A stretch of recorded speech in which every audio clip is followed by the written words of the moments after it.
Ayo subscribe channel YouTube Novel Azkabina. Novel Perintah Raja Naga. Bab 5699, Anak Laki-laki Itu. Nak, gunakan darahmu, teriak Raja Iblis Awan Merah tiba-tiba. Garis keturunan naga emasmu adalah yang tertinggi di antara semua naga, memiliki kekuatan penekan alami terhadap menara yang dirancang khusus untuk menekan naga ini. Gunakan darahmu sebagai katalis, ciptakan resonansi. Mendengar ini, David tanpa ragu menebas telapak tangannya dengan pedang pembunuh naga, memercikan darah emas yang mengandung esensi murni naga emas ke layar cahaya penghalang. Siulan. Darah itu, saat bersentuhan dengan layar cahaya, seperti air dingin yang menetes ke dalam minyak panas, langsung mendidih. Rune di layar cahaya tampaknya telah bertemu musuh bebuyutan mereka, cahayanya meredup dengan cepat, dan penghalang kokoh itu menjadi tidak stabil seperti riak air. Sekarang, gabungkan kekuatan kalian, hancurkan. David meraung, dan mereka bertiga melancarkan serangan terkuat mereka sekali lagi, memusatkan serangan mereka pada area yang berlumuran darah. Kerak. Suara seperti pecahan kaca terdengar. Layar cahaya penghalang di lantai 5 akhirnya hancur berkeping-keping, meninggalkan lubang besar. Maju. David memimpin, bergegas ke lantai 5. Chen Biking dan Lau Hei mengikutinya dari dekat. Lantai 5 bukanlah aula biasa, melainkan labirin spasial berlapis yang terus bergeser. Dinding-dinding halus bak cermin yang tak terhitung jumlahnya berdiri, bergerak, menghilang, dan muncul kembali, memantulkan sosok David dan rekan-rekannya yang tak terhitung jumlahnya, membuatnya pusing dan membingungkan. Cahaya yang terdistorsi dan fluktuasi spasial yang kacau memenuhi ruangan. Hehe, kita mulai lagi? Dan dengan 2 orang pembantu. Sebuah suara kekanak-kanakan datang dari segala arah, sumbernya tak terdefinisi. Dasar pengecut, tunjukkan dirimu. Raung Old Hei, meninju dinding. Boom. Dinding itu hancur, tetapi dinding-dinding baru segera bermunculan di belakangnya, seolah tak berujung. Tak berguna, si tua hitam. Mata surgawi David mengamati labirin, mencoba memahami polanya, tetapi hukum spasial yang terkandung di dalamnya sangat mendalam, sulit diuraikan dalam waktu singkat. Ini wilayahku. Kau boleh bermain pelan-pelan, bermain sampai mati. Suara itu penuh ejekan. Tiba-tiba, sinar cahaya terdistorsi yang tak terhitung jumlahnya melesat keluar secara bersamaan dari dinding cermin di sekitar mereka. Sinar-sinar ini mengandung kekuatan yang kacau dan hancur, melesat ke arah mereka bertiga dari berbagai sudut yang licik. Ketiganya langsung berdiri saling membelakangi, masing-masing menggunakan metode mereka sendiri untuk mempertahankan diri. Niat pedang David menyapu seluruh ruangan, memusnahkan sinar-sinar itu. Napas naga biru Chen Bei mengelilinginya, membentuk perisai, si tua hitam, dengan kulit tebal dan dagingnya yang keras, menahan serangan-serangan itu. Namun sinar cahaya itu tak berujung, dan seiring labirin bergeser, serangan menjadi semakin padat, dan sudut-sudutnya semakin aneh. Kita tidak bisa menerima pukulan ini begitu saja. Pikiran David berpacu, mengingat wawasan spasial yang ia peroleh di dimensi alternatif lantai 4, dan esensi menara penekan iblis. Menara itu terbentuk dari inti iblis kelahiran ras iblis yang mulia agung, intinya adalah hukum ruang. Aku mengerti. Secercah kesadaran melintas di mata David. Labirin ini bukannya tak terkalahkan. Ia juga punya simpul inti. Temukan, dan kita bisa memecahkan kebuntuan. Ia berhenti menyerang dinding secara membabi buta dan malah menggabungkan indera ilahinya dengan mata surgawi, memfokuskan seluruh energinya untuk mengamati aliran energi spasial di seluruh labirin. Ia meninggalkan gangguan visual, hanya mengandalkan persepsi spasial untuk melihat. Sesaat kemudian, ia tiba-tiba membuka matanya, pedang pembunuh naganya menunjuk ke sudut labirin yang tampak biasa dan terus bergerak. Di sana, serang titik itu. Meskipun Chen Biqing dan Lao Hei tidak mengerti, mereka sepenuhnya mempercayai David dan segera mengubah arah, menyerang titik yang ditunjuk David dengan sekuat tenaga. Ledakan. Serangan gabungan mereka bertiga secara akurat mengenai simpul spasial. Seluruh labirin spasial bergetar hebat, semua dinding yang bergerak seketika berhenti, lalu hancur dan lenyap bagai hantu. Wujud asli lantai 5 pun terungkap, sebuah ruangan batu yang tak begitu luas. Di tengah ruangan, seorang anak laki-laki berjongkok mengenakan gaun bermotif bunga dengan sanggul rambut, yang tampak baru berusia 7 atau 8 tahun. Namun, sorot mata anak laki-laki itu dipenuhi kelicikan dan kelicikan. Wajahnya pucat, dan sedikit darah menetes dari sudut mulutnya. Jelas, kehancuran labirin spasial telah membuatnya terguncang. Bab 5700, Roh Menara. Kau, bagaimana mungkin kau bisa menemukan simpul spasialku? Anak laki-laki itu, seorang kultivator garis keturunan naga semu, menatap David dengan tak percaya. Pemahamanmu tentang prinsip spasial masih jauh dari cukup, kata David dingin sambil mengarahkan pedang. Pembunuh naganya ke arahnya. Sekarang, bisakah kita bicara baik-baik? Atau kau ingin mengikuti jejak jiwa naga iblis itu? Merasakan niat pedang yang tajam dan tekanan naga emas murni yang terpancar dari David, kesombongan anak laki-laki naga semu itu langsung lenyap, digantikan oleh rasa takut. Ia bisa merasakan bahwa putra naga emas ini benar-benar berbeda dari yang ia temui terakhir kali. Kekuatan dan metodenya telah mengalami transformasi yang dramatis. Di bawah intimidasi kehebatan bela diri David dan tekanan alami dari garis keturunan naga emas, anak laki-laki naga semu, yang menyebut dirinya 1000 wajah, akhirnya menjadi patuh dan mengungkapkan informasi yang ia ketahui. Menurutnya, menara penekan iblis memiliki 9 tingkat. 3 tingkat terbawah sebagian besar memenjarakan naga biasa atau subnaga yang telah melakukan pelanggaran.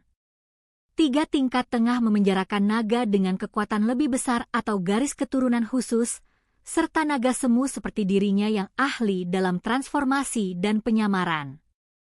Dan 3 tingkat atas sangat misterius, bahkan ia hanya tahu sedikit tentang mereka, hanya bahwa mereka memenjarakan naga kuno yang telah benar-benar membuat marah makhluk-makhluk kuat kuno, atau yang menanggung karma yang sangat besar, atau bahkan raja-raja dosa di antara para naga.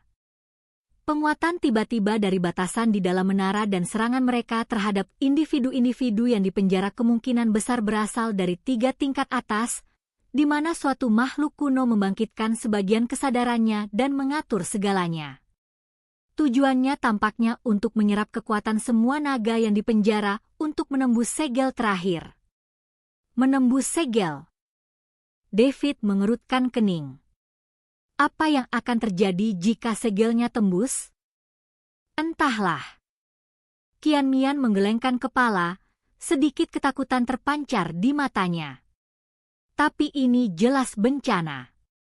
Tak satu pun dari mereka yang dipenjara di 3 lantai atas itu sederhana. Dan metodenya saat ini, yaitu menyerap kekuatan dengan panik, pada dasarnya bersifat merusak. David merasakan gawatnya situasi. Ia tak hanya harus menyelamatkan Chen Biqing dan Lao Hei, tetapi ia juga harus menghentikan makhluk di 3 lantai atas itu. Kalau tidak, jika makhluk itu kabur, akibatnya tak terbayangkan. Bisakah kau membuka penghalang menuju lantai 6 ke atas? Tanya David pada Qian Mian. Qian Mian tampak tertekan. Aku tidak bisa. Penghalang antara 3 lantai tengah dan 3 lantai atas adalah yang terkuat di menara, yang dikendalikan langsung oleh inti menara. Kecuali kau bisa mendekati atau bahkan mengendalikan inti menara, tak seorang pun bisa naik. Di mana inti menaranya? Entahlah. Legenda mengatakan inti menara berada di dalam menara, tetapi lokasinya tak terduga, bisa di lantai manapun, atau bisa juga di mezzanine terpisah. David merenung sejenak, memutuskan untuk mencoba berkomunikasi dengan inti menara terlebih dahulu. Ia memusatkan pikirannya, menyebarkan aura garis keturunan naga emasnya yang murni dan niat baiknya seperti riak ke seluruh menara. Menara penekan iblis. Aku David, putra naga emas. Merasakan gangguan di dalam menara, aku datang untuk memadamkannya. Tolong tunjukkan dirimu. Suara itu, yang dipenuhi kekuatan dan ketulusan naga, bergema di dalam menara. Awalnya, tidak ada respons. Namun setelah beberapa saat, seluruh menara penekan iblis tiba-tiba bergetar hebat. Segera setelah itu, kehendak yang dingin, luas, dan tanpa emosi turun seperti gelombang pasang, menyelimuti seluruh lantai 5. Naga emas, garis keturunan, penyusup pengganggu, ketertiban pantas dihukum.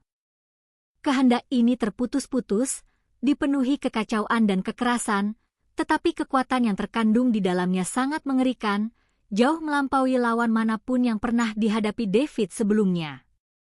Ledakan. Di tengah lantai 5, ruang terdistorsi, dan sosok raksasa semi-transparan yang terbentuk dari rune dan kekuatan spasial yang tak terhitung jumlahnya, perlahan muncul. Sosok itu tidak memiliki bentuk yang tetap, terkadang menyerupai naga, terkadang menara, memancarkan aura mengerikan yang menekan segalanya. Inilah roh menara penekan iblis. Atau lebih tepatnya, roh menara yang dipengaruhi, atau bahkan sebagian dikendalikan, oleh makhluk kuno di 3 lantai atas. Roh menara muncul dan, tanpa mengucapkan sepatah kata pun, melancarkan serangan. Bab 5701 Kebangkitan. Ia mengayunkan cakar raksasanya yang terbuat dari rune, dengan kekuatan untuk merobek ruang, dan menghantamkannya ke arah David. Bersamaan dengan itu, seluruh ruang di lantai 5 mulai terkompresi ke dalam, mengancam akan menghancurkan David dan yang lainnya. Serang bersama. David meraung, tahu bahwa tidak ada jalan untuk kembali. Hanya dengan mengalahkan roh menara yang rusak ini, mereka mungkin dapat mencapai inti menara dan menyelamatkan semua orang. Pertempuran langsung memanas. Roh menara yang rusak itu luar biasa kuat, memobilisasi seluruh kekuatan menara penekan iblis. Pengurungan ruang. Penindasan rune, gelombang energi, berbagai metode digunakan tanpa henti, masing-masing dengan kekuatan yang luar biasa. David, Chen Biking, Lau Hei, dan bahkan Qian Mian terpaksa bergabung dalam pertempuran. Mereka berempat, bekerja sama, nyaris tak mampu menahan serangan roh menara itu. David mengerahkan niat pedangnya, kekuatan 5 elemen, dan hukum waktu hingga batasnya.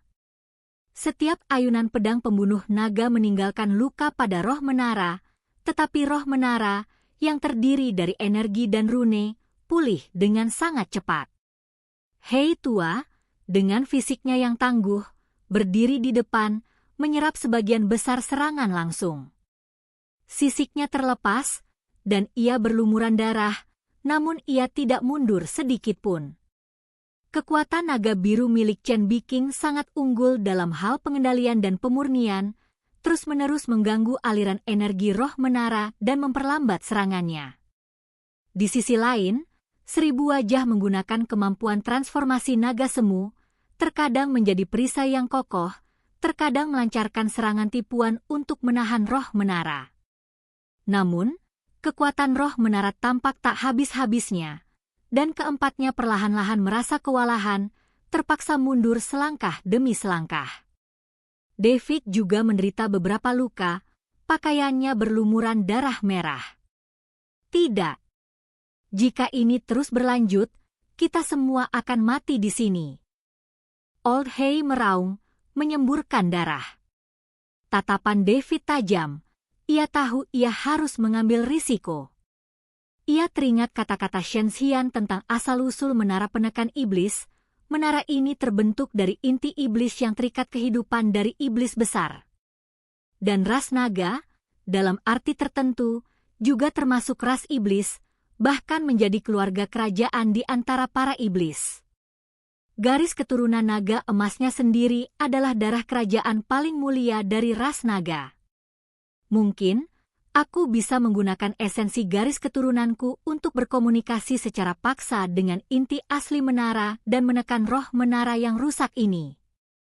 Ini adalah ide yang sangat berisiko. Jika ia gagal, garis keturunannya akan rusak, dan ia akan hancur. Tapi saat ini, tidak ada pilihan yang lebih baik. Tahan selama 10 tarikan napas. David meraung pada mereka bertiga. Baiklah.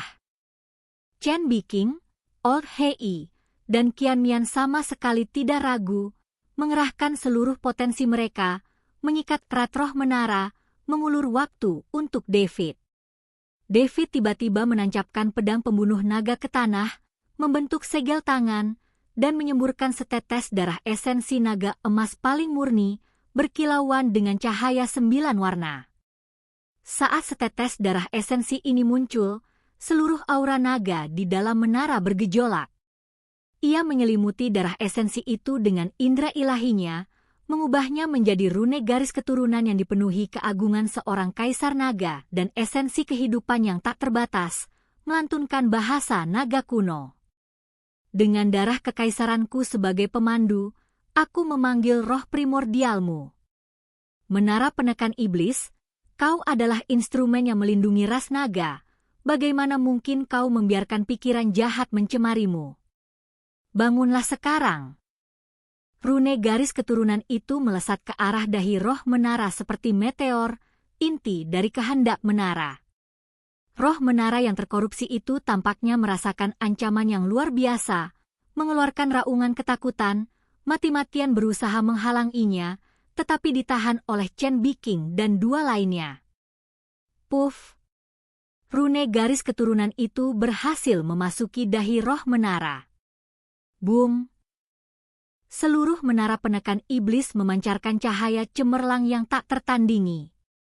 Sebuah tekad kuno, luas, dan tak terbatas, namun membawa secercah kelembutan, perlahan terbangun, bagaikan naga raksasa yang telah tertidur selama ribuan tahun. Roh menara yang terkorupsi itu menjerit nyaring, aura hitam dan ganasnya dengan cepat menghilang seolah telah dimurnikan. Wujudnya stabil, akhirnya berubah menjadi hantu tua yang samar-samar memancarkan cahaya putih lembut. Bertahun-tahun, akhirnya, panggilan darah kekaisaran telah tiba. Suara lelaki tua itu membawa liku-liku dan kelegaan yang tak berujung. Ia menatap David, matanya dipenuhi emosi yang kompleks.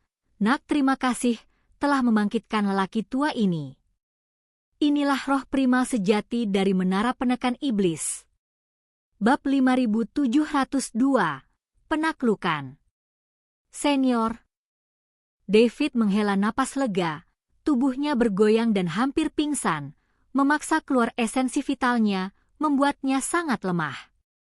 Kau melakukannya dengan sangat baik.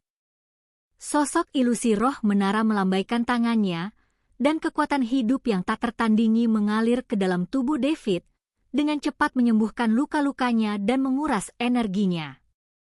Orang di tingkat atas itulah yang menghabiskan waktu bertahun-tahun untuk mengikis kecerdasanku, mencoba mengendalikan menara dan menyerap semua kekuatan ras naga untuk melarikan diri. Untungnya, kau tiba tepat waktu dan membangunkanku dengan darah kaisar tertinggi. Dengan kebangkitan roh menara sejati, semua batasan keras di dalam menara langsung mereda, dan aura hitam yang menyelimuti setiap tingkat menghilang. Chen Biking dan Lao Hei merasakan ringan di sekujur tubuh mereka, kekuatan yang telah menekan dan mengikis mereka telah lenyap. Sekarang, saatnya untuk menyelesaikan masalah di atas sepenuhnya. Sosok ilusi roh menara itu menatap ke atas, matanya menajam. Nak, ikutlah aku ke jantung menara. Untuk sepenuhnya mengendalikan menara penekan iblis dan meredakan kekacauan ini, kami membutuhkan kekuatanmu. Sosok ilusi roh menara menyelimuti David, dan sesaat kemudian, mereka muncul di ruang yang asing. Tempat ini seolah menjadi pusat alam semesta, dikelilingi oleh bintang-bintang yang mengalir dan urat-urat spasial yang tak berujung. Di tengahnya tergantung sebuah kristal yang terus berubah bentuk, memancarkan lingkaran cahaya 9 warna. Inilah inti menara penekan iblis, jantung asal-usul spasial. Letakkan tanganmu di inti menara, masukkan garis keturunan naga emas dan jejak jiwa ilahimu. Instruksi tetua roh menara. Apakah kau akan mendapatkan pengakuannya tergantung pada takdirmu. Proses ini juga berisiko, kekuatan yang terkandung di dalam inti menara bisa meledakkanmu. David menatap inti menara yang megah, penuh dengan kekuatan tak terbatas, matanya penuh tekad. Ia melangkah maju, menarik napas dalam-dalam, dan perlahan meletakkan telapak tangannya di inti menara. Boom! Rasanya seperti miliaran gunung berapi meletus secara bersamaan di dalam dirinya. Gelombang hukum dan energi spasial yang tak terbayangkan langsung membanjiri anggota tubuh, tulang, dan jiwa David. Ia merasa seolah-olah tubuh dan jiwanya akan terkoyak dan meledak oleh kekuatan ini. Rasa sakit yang hebat hampir membuatnya pingsan. Pegang teguh jati dirimu. Bimbinglah. Kau adalah kaisar naga emas yang memenuhi syarat untuk menggunakannya. Suara roh menara, seperti lonceng yang bergema di benak David. David menggertakkan giginya, mengandalkan tekadnya yang tak tergoyahkan dan esensi mulia dari garis keturunan naga emasnya. Mati-matian membimbing kekuatan dahsyat ini sambil secara bersamaan menanamkan jejak jiwanya, sedikit demi sedikit, ke bagian terdalam inti menara. Ini adalah proses yang sangat sulit dan menyakitkan, ujian akhir bagi tekad dan kekuatan. Tubuh David berulang kali retak dan sembuh, darah membasahi pakaiannya, tetapi matanya tetap jernih dan teguh. Setelah waktu yang tak diketahui, aliran energi yang dahsyat itu akhirnya mereda, menjadi lembut. David merasakan ikatan yang tak terpisahkan antara dirinya dan seluruh menara penekan iblis, ikatan yang sekuat daging dan darah, seolah-olah itu adalah lengannya sendiri. Cahaya kristal inti menara meredup, akhirnya berubah menjadi aliran cahaya yang memasuki dahi David, melayang pelan di lautan kesadarannya, menggemakan kitab suci emas luo agung. Berhasil. Ia telah berhasil menaklukkan menara penekan iblis. Dengan keberhasilan David menyempurnakan inti menara, seluruh menara penekan iblis sepenuhnya berada di bawah kendalinya. Dengan pikiran, ia dapat merasakan segala sesuatu di dalam menara.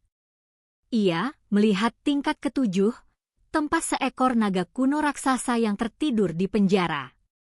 Tingkat ke-8, tempat sisa-sisa naga ruang waktu yang telah melanggar tabu dan mencoba memutarbalikkan waktu, disegel.